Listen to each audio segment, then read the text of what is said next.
The Canada Summer Games are over in Sherbrooke, but the legacy of the event lives on. Changes made in the city prior to the event will allow the Quebec city to host more high-level athletic competition. As Catherine Hansen tells us from Sherbrooke, benefits from investment into the Games will continue for years to come. When those games begin in Prince George, it will be the 100th anniversary of that city. The flame has been passed to Prince George, but the legacy of the Canada Games will live on in Sherbrooke.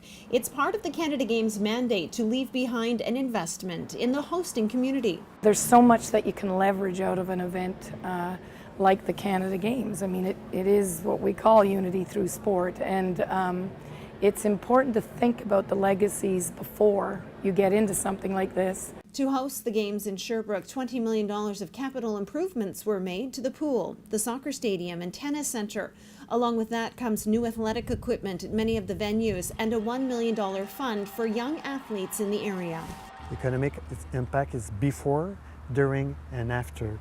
So we'll be working hard after the game to be sure that we'll have more sports events in Sherbrooke.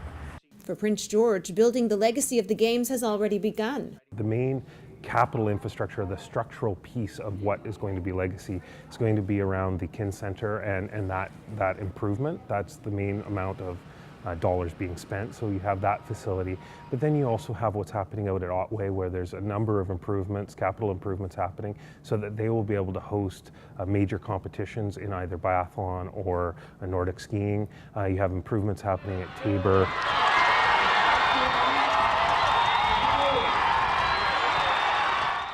The improvements are not only for the 2 weeks of the Games, but in the hopes they will be used more often through high-caliber athletic competition in the area. But they're also about people. You know, people that are going to have a Games experience. It may be a bit more of a sports environment, or maybe they're involved in the cultural activities as a volunteer. That's going to give them the skills so that we can host more events. And that's what it's all about, is generating economics and economic activity long after the Games. After our Games are over and the flame goes out, it's hoped the 2-week event in February of 2015 will leave Prince George a better place. In Sherbrooke, Catherine Hansen, CKPG News.